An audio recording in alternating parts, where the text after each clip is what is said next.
और फिलहाल एक बड़ी खबर आपको दे रहे हैं, प्रदेश कांग्रेस प्रभारी अजय माकन फिलहाल एक प्रेस वार्ता मीडिया के साथ कर रहे हैं। इसके वरिष्ठ नेताओं के साथ में आज हम लोगों ने यहाँ पर, मैंने और दोतासरा जी ने और मेरे साथी सचिव एआईसीसी के जो राजस्थान में मेरे साथ में हैं, हम लोगों ने मिलकर के तमाम वरिष्ठ राजस्थान के नेताओं से बातचीत करी, जिसमें पूर्व अध्यक्ष, पूर्व सीएलपी लीडर्स और अभी वर्तमान में मिनिस्टर्स सबके सब हैं। उन सब से हम लोगों ने चर्चा करी और कैसे संगठन को और मजबूत किया जा सकता है। आगे लोकल बॉडी इलेक्शंस होने वाले हैं, किस तरीके से हम लोग लोकल बॉडी इलेक्शंस के लिए तैयारी करें, उसकी चर्चा करी। मंत्रियों के साथ में जब हम लोगों ने बैठक करी तो दो मुख्य बातें मंत्रियों को हम लोगों ने पहले से ही पत्र लिख करके उनसे कहा था तैयारी के साथ में आने के लिए, और मंत्रियों से हम लोगों ने दो मुख्य बातों की चर्चा करी। एक तो मैनिफेस्टो के पॉइंट्स हम लोगों ने विभाग वाइज, मंत्री वाइज हम लोगों ने सबको भेजे और सब लोगों से उसके ऊपर मंत्रणा चर्चा करी कि उसमें से कितने पॉइंट्स उन लोगों ने अपने अपने मंत्रालय में से कंप्लीट करें। और मुझे बताते हुए बड़ी खुशी है कि सभी मंत्रियों ने जो अपने मैनिफेस्टो के हिसाब से जो बताए, जो पॉइंट्स किए, हमें बहुत खुशी है, बहुत तसल्ली है कि 1.5 वर्ष से ही कुछ ज्यादा कार्यकाल कांग्रेस पार्टी की सरकार का हुआ है और हमने अपने मैनिफेस्टो में से बहुत सारे पॉइंट्स, लगभग 60-70% के करीब पॉइंट्स हमने अपने मैनिफेस्टो में से पूरे कर लिए। और ये कोई छोटी बात नहीं है। मैं खुद सरकारों में रहा हूं बतौर मंत्री, राज्य सरकार में भी, केंद्र सरकार में भी, और अगर कोई राज्य सरकार 60 से 70% अपने मैनिफेस्टो के पॉइंट्स में पहले 1.5 से 2 वर्ष में अगर पहले कंप्लीट कर लेती है तो मैं समझता हूं कि ये बहुत अच्छी हम लोगों की स्पीड है। और जो बात मैं आप लोगों के बीच में कर रहा हूं, इसको और पुख्ता के लिए साबित करने के लिए हम लोगों ने तय किया है कि 2 अक्टूबर को गांधी जयंती वाले दिन हम मैनिफेस्टो के जो भी पॉइंट्स हमारे सारे के सारे कंप्लीट हुए हैं, उन सभी पॉइंट्स को हम जनता को समर्पित करेंगे, राजस्थान की जनता को समर्पित करेंगे। और यही नहीं, जो हम लोगों ने मैनिफेस्टो में जो पॉइंट्स, जो वायदे किए थे, उसमें से जो हमने अचीव करे, कैसे अचीव करे, कितने अचीव करे, वो भी हम जनता के सामने गांधी जयंती वाले दिन जनता के सामने, राजस्थान की जनता को हम प्रस्तुत करेंगे। बल्कि उसके अलावा भी आगे बढ़ करके, उसके अलावा भी इनोवेटिव पॉइंट्स, नए पॉइंट्स और डेवलपमेंट के और राजस्थान के विकास के जो हमारे मंत्री गणों ने हमें बताया, मैं बहुत प्रभावित हूं कि राजस्थान की सरकार इतना अच्छा, इतना तेजी से कार्य कर रही है। तो गांधी जयंती वाले दिन हम मैनिफेस्टो के अंदर जो हमारी सरकार की उपलब्धियां हैं और उसके अलावा भी जो हमारे सरकार की उपलब्धियां हैं, वो सारे के सारे हम जनता के सामने उसको हम समर्पित करेंगे, ताकि जनता को ये जानने का हक है कि जो मैनिफेस्टो के बदौलत हम लोग सत्ता में आए, उस मैनिफेस्टो में क्या क्या पॉइंट पूरे हुए। तो ये हम कांग्रेस पार्टी संगठन अपना अब जिम्मेवारी समझते हुए हम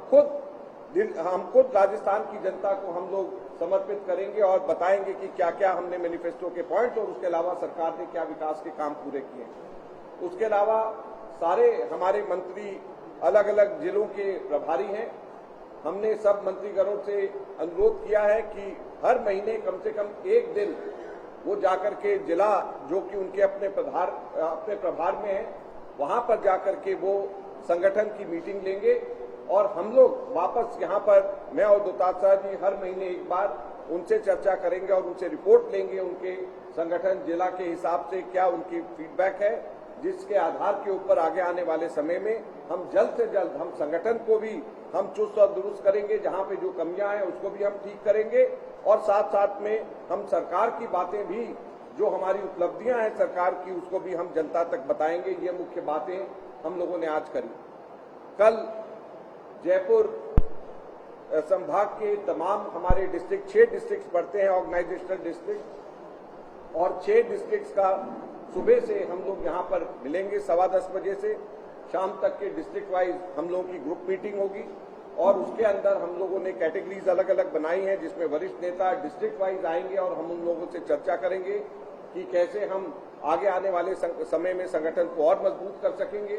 कैसे हम सरकार की उपलब्धियों को जनता तक और अच्छे से पहुंचा पाएं और कैसे जनता की समस्याएं और आगे हम वापस सरकार को बता सके, ताकि संगठन सरकार और जनता के बीच में एक समन्वय का कार्य करे, ताकि सरकार के कार्यों को जनता तक पहुंचाया जा सके और जनता की समस्याएं वापस सरकार तक पहुंचाई जा सके। इसके अंदर समन्वय स्थापित करने के लिए हम लोगों की कल से मीटिंग शुरू हो रही है। और इसके बाद में जयपुर संभाग के बाद में परसों मैं अजमेर जाऊंगा और अजमेर जाकर के मैं और दुतात्रा जी हम लोग वहां पे जाकर के हम लोग ये चर्चा करेंगे और इसी प्रकार से डिस्ट्रिक्ट वाइज जो हमारे अजमेर संभाग के जो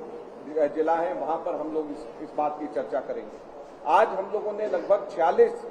वरिष्ठ कांग्रेस के नेताओं से यहां पर चर्चा करी है और कल हमारे 6 डिस्ट्रिक्ट वाइज हमारी ग्रुप मीटिंग होगी और उसके बाद में अजमेर के अंदर परसों हम लोगों की इसी प्रकार से और 5 डिस्ट्रिक्ट वाइज हम लोगों की अजमेर के अंदर मीटिंग होगी। तो ये पूरा कार्यक्रम है। हम लोगों ने ये भी तय किया है कि रोजाना शाम को 5 बजे हम लोग प्रेस कॉन्फ्रेंस करके आप लोगों को जानकारी देंगे कि हम लोगों की क्या मीटिंग हुई है और आप लोगों के सवालों का जवाब, जो भी आपकी उत्सुकता है उसको हम लोग जवाब देंगे। मैं जानता हूं कि कल रात में भी काफी लेट तक, आज सुबह भी बहुत जल्दी आप में से बहुत सारे लोग हम लोगों से बात करना चाहते थे, लेकिन मैं आप सब लोगों से माफी चाहते हुए मैंने आप सब लोगों से कहा कि जब हम शाम को 5 बजे एक ऑर्गेनाइज प्रेस कॉन्फ्रेंस करेंगे, बेहतर रहेगा कि हम लोग अपनी बात उसके अंदर कहें और यही हम लोगों को कहना है। अब गोविंद सिंह जी आगे कुछ कहना चाहें। सबसे पहले इसके बाद मैं सबसे पहले पूर्व राष्ट्रपति प्रणब मुखर्जी के निधन के ऊपर प्रदेश कांग्रेस कमेटी की तरफ से भावभीनी श्रद्धांजलि अर्पित करता हूं। उनकी आत्मा को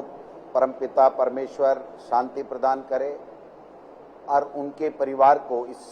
शोक संतप्त परिवार को इस दुखी की घड़ी में वो शक्ति प्रदान करे जिससे वो इस दुख को सहन कर सके। मैं प्रदेश कांग्रेस कमेटी में अखिल भारतीय कांग्रेस कमेटी के महासचिव और हमारे प्रभारी आदरणीय अजय माकन जी का हार्दिक स्वागत करता हूं, अभिनंदन करता हूं। इनका जो केंद्र में मंत्री रहते हुए, दिल्ली विधानसभा में स्पीकर रहते हुए, दिल्ली प्रदेश कांग्रेस कमेटी के अध्यक्ष रहते हुए, जनरल सेक्रेटरी रहते हुए ऑल इंडिया के जो संगठन और सरकार का अनुभव है, मैं समझता हूं उसका बहुत बड़ा लाभ हम सबको अच्छी सरकार और संगठन चलाने में मिलेगा। आज पहले दिन प्रदेश के तकरीबन जो वरिष्ठ नेता हैं, जिनमें 2 राज्यपालों को छोड़ दें, 1-2 गिरिजा व्यास जी और नारायण सिंह जी अस्वस्थता की वजह से आ नहीं सके, हमारे 2 मंत्री प्रताप सिंह जी और भवनलाल जी मास्टर अस्वस्थ हैं इसलिए आ नहीं सके, बाकी करीब लोगों ने अपनी बात सरकार की, संगठन की मजबूती की, आगे किस प्रकार से कार्यकर्ताओं को साथ लेकर चलने चाहिए थे वो सुझाव दिए। और जैसे माकन साहब ने कहा है कि सरकार के मंत्रियों ने जो रिपोर्ट कार्ड, जो जन घोषणा पत्र का जो कार्ड दिया है, रिपोर्ट कार्ड दिया है, बहुत ही उत्साहवर्धक है, बहुत ही अच्छा है। तकरीबन सारे पॉइंट उन्होंने टच किए और एक रिपोर्ट बना करके आदरणीय माकन जी को और हम प्रदेश कांग्रेस कमेटी को दी है। हम इस पे हमारे घोषणा पत्र से मिलान करा के एनालिसिस करेंगे और जैसा माकन साहब ने कहा है कि 2 अक्टूबर को प्रदेश कांग्रेस कमेटी की तरफ से, संगठन की तरफ से जो जन घोषणा पत्र हमारी कांग्रेस कमेटी ने बनाया था और सरकार ने उसको कितनी क्रियान्वित की है उसके बारे में आप सबको बताएंगे। और एक बहुत बड़ा अच्छा फैसला संगठन को मजबूती देने वाला आज माकन साहब ने किया है कि सभी मंत्री जब अपने प्रभार वाले जिले में जाएंगे तो वो जिला कांग्रेस कमेटी और यथासंभव ब्लॉक कांग्रेस कमेटियों में भी अगर उस ब्लॉक में उनका जाना हुआ तो उन मीटिंगों में भाग लेंगे और उनके साथ निश्चित रूप से जब जिले का प्रभारी मंत्री जाएगा तो तमाम एमएलए साहिबान भी जाएंगे, तो संगठन को मजबूती मिलेगी और वो कांग्रेस का कार्यकर्ता जिसके खून पसीने पे जिससे वादे करके सरकार बनाई है, वो सरकार की जवाबदेही तय होगी। हम लोगों ने क्या किस प्रकार से सरकार ने उनके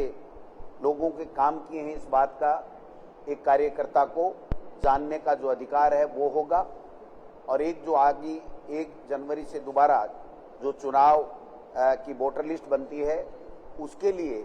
जो बीएलए नियुक्त होते हैं उनके बारे में भी आदरणीय माकन साहब ने सबको निर्देश दिए हैं कि ज़्यादा से ज़्यादा बीएलए हम लोग बनाएं, चुनाव आयोग का हम सहयोग करें, जिससे जो वाजिब नाम है, जिसका नाम वोटर लिस्ट में होना चाहिए, जो 18 वर्ष का हो गया, उसका नाम उसके अंदर अंकित हो, ये सुनिश्चित हो और कोई बोगस नाम किसी तरीके से दूसरा दल नहीं कर सके। निश्चित रूप से ये एक बहुत बड़ा अच्छा अभिनव प्रयोग माकन साहब के द्वारा किया जा रहा है, जिसमें वरिष्ठ नेताओं से पहले कल 3 जगह घर पे मिलकर के चाय पी, आज यहाँ पर सब वरिष्ठ नेताओं को बुलाया गया, बात की गई, बहुत अच्छे उनके सुझाव आए, सकारात्मक सुझाव संगठन और सरकार के लिए आए। और कल जयपुर संभाग और परसों अजमेर संभाग के तमाम नेताओं से बात करेंगे। मैं समझता हूं आप सब ने देखा होगा कि एक बिल्कुल ऑर्गेनाइज्ड तरीके से जिस प्रकार से माकन साहब ने संगठन के लिए निर्देश दिए और सत्ता और संगठन एक जगह आकर के एक जाजम के ऊपर कांग्रेस पार्टी के कार्यालय में अपनी पूरी बात, जिन कार्यकर्ताओं की भावनाओं के आधार पे हम लोगों को यहाँ ये सत्ता मिली है, काम करने का मौका मिला है, उनकी भावनाओं को आज उनको बहुत खुशी होगी कि हम सब बैठ करके आगे उनके लिए अच्छा करने के लिए काम कर रहे हैं। आप सब पधारे। पहले 5 बजे का समय था, लेकिन थोड़ा सा शायद मुख्यमंत्री जी का कार्यक्रम आ रहा था, तो हमने आपसे रिक्वेस्ट किया कि इसको कब करें।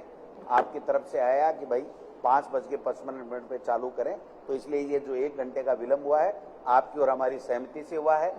आपको बहुत बहुत धन्यवाद। माकन साहब, मेरा सवाल यह है कि आज आपने सभी नेताओं से बात की है, लेकिन ये देखने में है कि जो पायलट ग्रुप के जो नेता थे उनसे आपने अकेले बात की, बाकी और नेता बोलते थे, तो क्या गुटबाजी अभी भी आ रही है कि वो सामने बात नहीं करना चाहते? नहीं, ऐसा नहीं है। केवल 1-2 ऐसे नेता थे, 1-2 ऐसे विधायक थे, 1 या 2 ऐसे थे जिनसे इससे पहले मेरी अलग से चर्चा नहीं हुई। तो केवल 1 या 2 विधायक ऐसे थे जिनसे मेरी अलग से पहले चर्चा नहीं हुई, बाकी सभी विधायकों से मेरी अलग अलग चर्चा हो गई थी। तो इसलिए हमने उनसे खुद कहा, बल्कि अध्यक्ष जी ने कहा कि अगर आप क्योंकि बाकी सब विधायकों से मेरी अलग अलग 1-to-1 चर्चा हो चुकी है, तो अगर आप चाहते हैं तो हम खुद चले जाते हैं, आप इनके सामने दिल खोल करके जो बात करनी है कर लें। तो ऐसे समय के ऊपर प्रदेश कांग्रेस कमेटी के अध्यक्ष के कहने के ऊपर इन्होंने कहा, वो तो बल्कि ये कह रहे थे नहीं ऐसी कोई जरूरत नहीं है, लेकिन प्रदेश अध्यक्ष ने कहा नहीं, हम चाहते हैं कि आप इनसे अलग से बात करें, क्योंकि बाकी सबके सब विधायक सब लोग अलग अलग से जब हम लोग सब इकट्ठे रहे हैं तो सब लोग अलग से बात मेरे से कर चुके हैं, तो सिर्फ ये 2 विधायक ऐसे थे। लेकिन मैं एक चीज आपसे कहना चाहता हूं, कल रात में भी बहुत सारे विधायकों से हम लोगों की बात हुई है और सचिन जी से भी बात हुई है और सब लोगों से बात हुई है। अब कोई गुट वाली बात नहीं, और अब हम सबके सब लोग एक हैं, हम सब लोग मिल करके काम कर रहे हैं। और जैसे मैंने कहा कि हमारी पूरी ताकत 2 चीजों में होगी, एक तो संगठन को और ज्यादा मजबूत कैसे किया जाए, और संगठन और सरकार के बीच में और बेहतर समन्वय हम लोग कैसे स्थापित कर सके। और आपने जो अभी प्रोग्राम हम लोगों ने अभी जो अनाउंस करे हैं, गांधी जयंती वाले दिन हम लोग मैनिफेस्टो की इम्प्लीमेंटेशन की रिपोर्ट कार्ड, और साथ ही साथ में मैनिफेस्टो के अलावा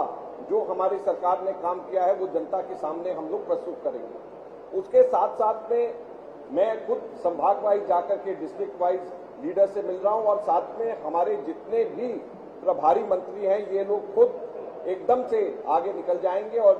अपने अपने प्रभार वाले जिला में जाकर के वरिष्ठ नेताओं से मिलेंगे, और हम लोग हर महीने वापस यहाँ पे जयपुर के अंदर हम आपस में मीटिंग करेंगे और कैसे हम संगठन को मजबूत करेंगे। तो ये सारी चीजें हम लोगों की मुख्यतः दो चीजों में जा रही हैं कि एक तो संगठन को और मजबूत करे और सरकार और संगठन में बेहतर समन्वय कैसे लेकर के जाए। तो अब हम लोग गुट वाली बात से आगे निकल करके हम राजस्थान को कैसे और आगे सरकार से और मदद मिल सके, राजस्थान के अंदर सरकार कैसे और आगे बेहतर काम कर रही है, वो राजस्थान की जनता को बताया जाए और राजस्थान की जनता की फीडबैक और क्या इच्छा है, क्या और वो चाहते हैं, कहां पे क्या कमी रह गई है, ये सरकार को वापस फीडबैक देने का काम हमारा रहेगा। और आप देखेंगे कि जो मैं बहुत प्रभावित हूं, मैं एडमिनिस्ट्रेशन के अंदर मैंने जैसे कहा रहा हूं और मैं खुद बहुत प्रभावित हूं कि जो हमारी सरकार की जो उपलब्धियां हैं राजस्थान की, मैं समझता हूं कि ये अपने आप में अद्वितीय है। और आप देखेंगे जो हम लोग जब 2 अक्टूबर को जब हम लोग जनता के सामने समर्पित करेंगे तो आप भी प्रभावित होंगे वैसे ही जैसे मैं भी प्रभावित हूँ। महाकाल जी, 3 गांव में राजनीतिक नियुक्तियां, पीसीसी की नई कार्यकारिणी, मंत्रिमंडल फेरबदल होता है, ये क्या कोई तय समय इसके लिए किया आपने, आला कमाने कोई निर्देश दिए और कब तक हो जाएंगे आप कहने की स्थिति में? ये बहुत जल्दी होंगे, लेकिन ये जो सारी की सारी चीजें जो होनी है, जो संगठन बनने की बात है, आपने बड़ा अच्छा प्रश्न पूछा है, मैं आपको बधाई देना चाहूंगा। लेकिन ये सारी की सारी साथ साथ निरंतर चलने वाली प्रक्रिया, कभी भी जो संगठन का काम है, जो हमारा मूल काम संगठन मजबूत करना, सरकार और संगठन के बीच में बेहतर समन्वय प्रदान करना, जनता को सरकार की बातों को बताना और जनता की बातों को सरकार तक वापस पहुंचाना, तो ये काम कभी भी प्रभावित नहीं होने चाहिए। संगठन बनाने का काम और संगठन को और मजबूत करने का काम, ये जो 3 चीजें बोली हैं, ये भी साथ साथ और साथ साथ में हमारे सरकार की बातों को लोगों तक पहुंचाने का काम, ये साथ साथ में चलेगा और जल्द होगा। सर, इस महीने हो सकता है? मैं आपको समय सीमा के बारे में नहीं बता सकता।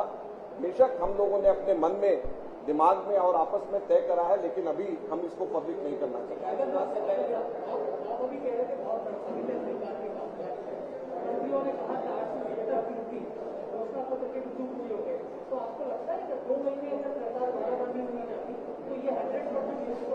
नहीं ऐसे जो 5 वर्ष का घोषणा पत्र में 5 वर्ष के अंदर हम क्या कार्य करेंगे उसकी घोषणा करी जाती है। तो कोई अगर ये कहे कि 1 महीने के अंदर वो 5 वर्ष का कार्य पूरा हो जाता तो ये तो कोई बात नहीं बनती। लेकिन मैं इतना कह सकता हूं कि मैं बहुत प्रभावित हुआ हूं कि जो 5 वर्ष की समय सीमा में जो कार्य होना था, करने के लिए अवधि दी गई थी, उसमें से अगर 60-70% कार्य मात्र 1.5 वर्ष के अंदर पूरा हो गया है, तो ये अपने आप में बड़ी उपलब्धि है और मैं खुद बहुत संतुष्ट हूँ। BJP Delhi Pune has demanded that Rajiv Gandhi Foundation account should be removed by ED because of various kind of transactions. What is your take? Well, ED doesn't come first. You know, if anyone knows the law, ED always comes whenever there are discrepancies found by other agencies. So where would the ED go? So first of all, any discrepancy, if there is, has to be found, identified by other agencies, then only ED comes. So I don't know why they talk about ED. And as far as the BJP is concerned, we have seen in Rajasthan, we have seen in other states, they are using CBI, they are using ED for their own political benefits. So we are always asking the BJP not to utilize their agencies just to gain their own just for their own political purposes. And why should ED come first? ED should come only once some discrepancy is there which is proved. अभी आपने कहा कि सरकार का मंत्री हम इनका report card बहुत चलता रहे, सरकार अच्छा काम कर रही है, तो फिर सवाल ये है कि काले कैंप की नाराजगी किस बात से? देखिए, नाराजगी किसी चीज की भी नहीं है और जब अब हम लोगों की आपस में बात हो गई है तो नाराजगी की कोई बात ही नहीं। आपको किसी ने कोई नाराजगी की बात कही है? नहीं, अभी कोई कैंप, आप ही कैंप बना रहे हैं, आप ही कैंप के लोग बोल रहे हैं। जब हम सबके सब लोग एक साथ बैठ करके रात्रि भोज कर रहे हैं, एक साथ सब यहाँ पे आ रहे हैं, एक साथ हम सब लोग घूम रहे हैं, तो फिर कैंप कहाँ से? कैंप आप बना रहे हैं, कैंप आपके दिमाग में है और कहीं कैंप नहीं है। देखिए, एक चीज समझ लें, अगर जो है हम ये कहें कि नाराजगी कभी भी नहीं थी तो वो बात असत्य है। मैं इतना कह सकता हूं कि नाराजगी नहीं है, अब नहीं है। ये किस कैंप है ही नहीं, तो आप फिर वो कैंप करके बात कर दो, कैंप है ही नहीं सर, सचिन पायलट ने खुद बोला है कि उनकी ससम्मान पार्टी और सरकार में उनको सम्मान मिलना ठीक है ना। हाँ तो बिल्कुल मिलना चाहिए, सबको सम्मान मिलना चाहिए, हर व्यक्ति को पार्टी में सम्मान मिलना चाहिए। तो इसमें कैंप कहां से आ गया? Every person in the party should be given due respect. So, but it doesn't mean that there is a camp. Every person in the party should be given due respect. That is it. Sir, मंत्रियों का कामकाज आपने आज पढ़ा। राहुल गांधी का एक मान्यता था कि परफॉर्मेंस के आधार पर मंत्रिमंडल के चेहरे बदलते रहेंगे, तो आप उसी फार्मूले पर जा रहे हैं? अभी देखिए, आप सारी चीजें आज पहले ही दिन पूछ लेंगे तो फिर आगे क्या बताने के लिए रखेंगे? थैंक यू, धन्यवाद। ज्वाइन एक मिनट, एक सूचना है। हमारी राजस्थान विश्वविद्यालय की अध्यक्ष पूजा वर्मा आज अपने सभी साथियों के साथ में कांग्रेस पार्टी ज्वाइन कर रही है और अजय माकन जी से अनुमति लेने के बाद में हम लोग प्रदेश कांग्रेस कमेटी में हमारी छोटी बहन जो बहुत ही जुझारू है, युवाओं के लिए संघर्ष करती रहती है, ये आज पार्टी ज्वाइन कर रही है, तो हम सब लोग इनको पार्टी